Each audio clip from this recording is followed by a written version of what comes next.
नमस्कार साथियों, Sakamoto days के पिछले एपिसोड्स का ब्रेकडाउन मैंने चैनल पर दे दिया है। तो शुरुआत करते हैं आज एपिसोड नंबर 5 की, जिसका नाम होता है सोर्स ऑफ स्ट्रेंथ।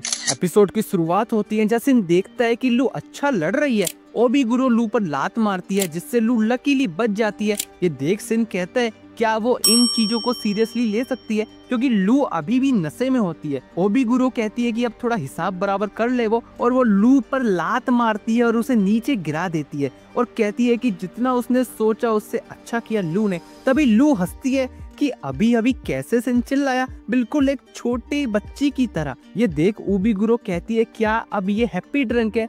लू फिर अल्कोहल पीती है और ओबीगुरो उस पर हमला कर देती है, लेकिन लू उससे आराम से बचने लगती है और साथ में ओबीगुरो के हाथ पर किस भी कर देती है। ओबीगुरो कहती है कि बढ़िया, तो अब वो ओबीगुरो को मारने की कोशिश करे, जिस पर लू कहती है लेकिन वो उसको मारना नहीं चाहती। यही फैमिली रूल नंबर 1 है। सब फैमिली में इस रूल को फॉलो करते हैं और लू भी उनकी फैमिली है। जिसपे ओबीगुरो हंसती है, लेकिन साकामोटो तो उससे रिलेट भी नहीं करता। कितनी स्टूपिड है वो। और वो लू को लात मारती है, लेकिन लू उसे पकड़ लेती है और कहती है कि वो उसे बता दे कि उसे ज्यादा वक्त नहीं लगा ये समझने में कि रजिस्टर कैसे करते हैं। हाना ने उसको कहा था कि अगर लू अच्छा काम करेगी तो वो पार्ट टाइम एसोसिएट मैनेजर बन जाएगी, और स्टूपिड वो नहीं, ये ग्रैंडमा है। और ये देख ओबीगुरो समझती है कि कितनी पावरफुल हो गई है ये। लू उसके चेहरे पर घूंसा मारती है, लेकिन हल्के से, और वो अचानक कहती है कि वो यहाँ कहाँ है, सिन वहाँ क्या कर रहा है। जिस पर सिन कहता है कि अब उसका नशा उतर गया है। मतलब ओबीगुरो गुस्से से कहती है कि वो उसको पंच मार रही थी, आज से पहले इतना दूर तक कोई नहीं आ सका। और अचानक से वो खुश होकर कहती है कि उसे अच्छा लगा ऐसे स्ट्रॉन्ग लड़की से लड़कर, उसके तो आज रोंगटे खड़े हो गए। ये देख सिन कहता है तो मतलब क्या वो जा सकते हैं ना। इस तरफ धुएं में से निकलता हुआ साकामोटो आता है और बॉइल्ड के आरडीबी मटेरियल्स की क्वांटिटी बताने लगता है। कहता है कि अब वो पीछे नहीं हटेगा बॉइल्ड। ये देख बॉइल्ड हैरान होता है कि साकामोटो पहले जैसा दिखाई दे रहा है, और बॉइल्ड कहता है कि उसे नहीं पता कि क्या स्टंट किया साकामोटो ने, लेकिन ये वजन कम करने से वो जीत नहीं जाएगा। और वो कहता है कि थोड़ा जल्दी करे साकामोटो, क्योंकि उसकी फैमिली खतरे में है। जिस पर साकामोटो कहता है कि उसकी फैमिली अब बड़ी हो गई है और कुछ हैं लोग जिन पर वो भरोसा कर सकता है। बॉइल्ड ये सुन हंसता है, तभी साकामोटो उसके मुंह पर खींच कर घूंसा मार देता है। दोनों बाहर आ जाते हैं। साकामोटो अभी एक लात मारता है और ताबड़तोड़ लात घूंसे बॉइल्ड को मारता है। बॉइल्ड समझता है कि साकामोटो यही है ग्रेटेस्ट ऑफ ऑल टाइम। वो साकामोटो पर अपना आरडीबी और बॉम्ब भी यूज करता है, लेकिन साकामोटो उनको भी काउंटर कर देता है और कहता है कि बॉइल्ड वाकई ताकतवर है। रिटायर्ड होने से पहले साकामोटो भी अपनी ताकत को दूसरे लोगों को हर्ट करने में यूज करता था, लेकिन फिर उसने एक फैसला किया कि वो अपनी ताकत को यूज करेगा उनको बचाने में जिनसे वो प्यार करता है, और अब यही उसकी ताकत का सोर्स है। और वो बॉइल्ड को एक और पंच मारता है और दोनों अभी राइड में आकर बैठ जाते हैं। बॉइल्ड कहता है कि वो सही था, साकामोटो जैसा सख्त कोई नहीं है। इस तरफ आओई को होश आता है। वो देखती है कि सब बेहोश हैं। वो सिन को उठाती है और कहती है कि जहाँ तक उसे याद है वो हॉन्टेड हाउस में थे, लेकिन यहाँ कैसे आ गए वो। जिस पर सिन कहता है क्योंकि वो सब थक गए थे। जिस पर आओई को शक होता है तो फिर उसके कपड़े गंदे कैसे हो गए। सिन खड़ा होता है और कहता है क्योंकि उसे ज़ॉम्बीज़ से लड़ना पड़ा, और कहता है कि हाँ वो साकामोटो को देख ही आता है कि वो कहाँ है। इस तरफ राइड में से दोनों उतरते हैं। लेडी पूछती है कि ये कैसे हुआ, जिस पर बॉइल्ड एक हीरो लुक देता है और कहता है कि जब किसी को चोट लगी हो तो उससे ये ना पूछे कि कैसे हुआ, ये हार्ड बॉइल्ड नहीं है। जिस पर वो कहती है लेकिन वो इस राइड के डैमेज के बारे में पूछ रही है। बॉइल्ड अभी साकामोटो से कहता है कि आज साकामोटो ने अच्छे से हरा दिया उसे, इसलिए अब वो उसके पीछे नहीं आने वाला। साकामोटो दुकान से 5 मीट बन सभी खरीदता है। ये देख बॉइल्ड कहता है कि मतलब साकामोटो से सुन ही नहीं रहा, वैसे अच्छे लग रहे हैं ये बीट वंस, क्या वो भी एक ले सकता है। इस पर साकामोटो अपना झूठा वाला हिस्सा उसे दे देता है और कहता है कि बाकी के उसकी फैमिली के लिए। तभी सिन वहाँ आ जाता है और देखता है कि साकामोटो ने वजन कम कर लिया है। इस पर साकामोटो कहता है कि ज्यादा घूमने फिरने से वजन तो कम हो जाता है। सिन कहता है लेकिन साकामोटो ने ज्यादा ही वजन कम कर लिया है और अब तो एक बैड एस लग रहे हैं जैसे हमेशा लगते थे। बॉइल्ड अभी साकामोटो से पूछता है कि अब क्या करने वाला है वो, क्योंकि उसके सर पर इनाम जो है डंडन काई अभी भी उसके पीछे आने वाले हैं। इस पर साकामोटो कहता है कि देखते हैं। तभी वो आओई को सामने देखता है जो गुस्से में होती है कि ये प्राइस क्या बात चल रही है।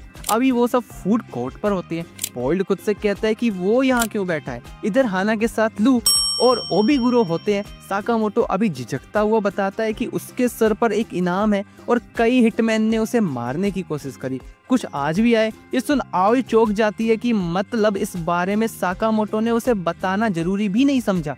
बोल्ड अभी बीच में बोलता है आदमी लोग अच्छे से बात नहीं कर पाते और कहता है साकामोटो बस अपनी फैमिली को प्रोटेक्ट करना चाहता था और चाहता था कि उसकी फैमिली आज अच्छे से एंजॉय कर सके। इस पर आओई पूछती है वैसे वो कौन है। बोल्ड कहता है कि वो एक हिटमैन है। ये सुन आओई उसे धमका देती है कि क्या वो उस पर एक एहसान करेगा कि उसके हस्बैंड को मारना बंद करे। आओई अभी साकामोटो से कहती है कि क्या वो रूल भूल गया, Sakamoto's family rule article 6, no secrets no lies. तो अब चीजें छुपाना बंद करे और ये सब ठीक करे। तो अब चीजें सेटल हैं तो परेड देखने चलते हैं। सिन अभी साकामोटो से पूछता है कि तो कैसे वो ये सब हैंडल करने वाले हैं, जिस पर साकामोटो कहता है अगर वो पता लगा ले कौन उन्हें भेज रहा है तो हम उन्हें रोक सकते हैं। इस पर ओबिगुरो कहती है कि सही प्लान है, बाउंटी हमेशा एसोसिएशन से होकर गुजरती है। बोल्ड कहता है कि उनके बॉस का JAA में कनेक्शन है। सिन कहता है कि बढ़िया, तो वो अपने बॉस से पूछ सकता है, जिस पर बोल्ड कहता है कि वो उनके लिए खतरा नहीं लेने वाला और वैसे भी उन्हें नहीं पता कि बॉस का है। अभी बोल्ड और ओबिगुरो दोनों वहां से चले जाते हैं। सिन साकामोटो से पूछता है तो क्या वो डंडनकाई के बॉस को ढूंढे, वैसे उन्हें नहीं पता कि कहां से शुरू करना है, जिस पर साकामोटो कहता है कि उसके पास आइडिया है। नेक्स्ट डे लू और सिन साकामोटो के साथ होते हैं। लू सिन को देख पूछती है कि क्या हुआ, उसे सिर दर्द है क्या, जिस पर सिन कहता है कि साकामोटो ने एक दिन में ही अपना वजन वापस बढ़ा लिया। लू कहती है कि जाहिर सी बात है, कोई इतना खाएगा तो वजन बढ़ ही जाएगा। अभी सभी एक स्टोर में आते हैं। सिन पूछता है कि ये जगह क्या है, इस पर साकामोटो बताता है कि एक इंफॉर्मेशन बैंक जहाँ इंफॉर्मेशन को बेचा जाता है मूवीज के रूप में। साकामोटो अभी उन्हें व्यूइंग रूम में आने को कहता है। अभी तीनों मूवीज देखते हैं जहाँ डंडनकाई के बारे में बताया जाता है। डंडनकाई एक एजेंसी है जिसमें 50 से भी ज्यादा असैसन है। वो देखती है कि एक हेडक्वार्टर में असैसन जाते हैं, लास्ट में उनमें से कुछ मर जाते हैं। लू ये देख रोने लगती है। साकामोटो सो जाता है और सिन हैरान होता है कि क्या ट्विस्ट था। अभी साकामोटो पेमेंट करता है, वो जाने लगते हैं। तभी शॉपकीपर कहता है कि काफी टाइम बाद आया साकामोटो, और शॉपकीपर कहता है कि वो अपने आसपास की चीजों पर नजर रखता है और साकामोटो के कुछ पुराने दोस्त भी उसके सामने आ सकते हैं। वैसे वो बस इतना ही कह सकता है। अभी एक बिल्डिंग में एक असैसन नागुमो से पूछता है क्या वो साकामोटो से मिलने गया था। इस पर नागुमो कहता है कि उसे नहीं पता। शिशिबा कहता है कि ये उनकी प्रॉब्लम नहीं कि कौन किससे मिलने गया था, जिस पर हियो कहता है कि उसकी प्रॉब्लम ये है कि वो इस नागुमो पर भरोसा नहीं करता और वो उस पर हमला कर देता है। ओसारागी अभी कहती है कि मिस्टर शिशिबा ध्यान रखे, शायद आप वो ना खाएं। शिशिबा फिर सेप को बुलाता है और उसकी उंगलियों में चम्मच घुसा देता है, कहते हुए कि इसमें प्याज कैसे आ गई। तभी इरिया आता है, कम्युनिकेशन कोऑर्डिनेटर JAA के लिए। अच्छा लगा उसे मिलकर ऑर्डर के सारे लोगों से, जिस पर हियो कहता है कि सब यहाँ मिले नहीं है, 4 गायब हैं। शिशिबा कहता है कि उन तीनों के लिए यहाँ ना आना एक आम बात है, लेकिन मिस्टर ताकामुरा के लिए मुझे पता नहीं, शायद वो बुढ़ापे के कारण दिमागी रूप से कमजोर हो रहे हैं। वैसे वो कितने साल के हो गए हैं, जिस पर नागुमो कहता है कि पता नहीं। इरिया अभी उन्हें बताता है कि एक अनजान किलर का खौफ है। एसोसिएशन के सदस्य तीसरी बार मौत का शिकार हो चुके हैं और गिनती बढ़ रही है। JAA आप सबसे निवेदन करता है कि इस मामले को जल्द से जल्द हल कर दें ऑर्डर के नाम पर। अभी तीनों डंडनकाई हेडक्वार्टर पहुंचते हैं। साकामोटो कहता है कि यहाँ लड़ाई नहीं करनी है, ये सिर्फ एक स्टेल्थ ऑपरेशन है। अभी वो तीनों अंदर आते हैं जहाँ वो 2 असैसन को बेहोश कर देते हैं। रू पूछती है कि तो बॉस कहाँ पर है। इस पर सिन कहता है कि उसने क्या ध्यान नहीं दिया था मूवीज देखते वक्त, वो है टॉप फ्लोर पर। क्यों, सही कहा ना साकामोटो। जिस पर साकामोटो कहता है कि वो तो सो गया था उस वक्त। अभी तीनों आगे बढ़ते हैं। सिन साकामोटो से कहता है कि उसे यहाँ कुछ सुनाई नहीं दे रहा। वो आगे बढ़ते हैं, रूम में एंटर होते हैं जहाँ वो देखते हैं नागुमो बैठा होता है और लोग मरे पड़े होते हैं। नागुमो कहता है कि उसने यहाँ और डंडनकाई के बॉस और सबको मार दिया। वो कहता है कि अब उसे साकामोटो को मारना होगा। तभी वो सिन की तरफ बढ़ता है और उसके गले में चाकू घुसा देता है। सिन देखता है कि पर उसे तो कुछ नहीं हुआ। इस पर नागुमो कहता है कि वो तो मजाक कर रहा था और इस बात पर वो अब मार खाता है। नागुमो बताता है कि वो यहाँ डंडनकाई से खुद निपटने आया था, पर जब वो आया तो वो ऑलरेडी मर चुके थे। जिस पर साकामोटो पूछता है कि मतलब। नागुमो कहता है कि थोड़ी जांच पड़ताल, कोई एसोसिएशन के लोगों को मार रहा है। सिन पूछता है कि वो क्यों इन्वेस्टिगेशन कर रहा है, असैसिन तो मरते रहते हैं। नागुमो बताता है कि हाँ, लेकिन ये चीज थोड़ी अलग है। 30 ग्रुप जो JAA से जुड़े हुए थे उन पर हमला हुआ है। पिछले कुछ महीनों में 100 से भी ज्यादा असैसिन मारे जा चुके हैं। मतलब ये सीधा एक मैसेज है एसोसिएशन के लिए। सिन कहता है कि ये तो जापान के 1/4 असैसिन है। नागुमो बताता है कि अपराधी अपने क्राइम पर एक X मार्क छोड़ते हैं, जिससे वो X और कभी कभी स्लर बुलाते हैं।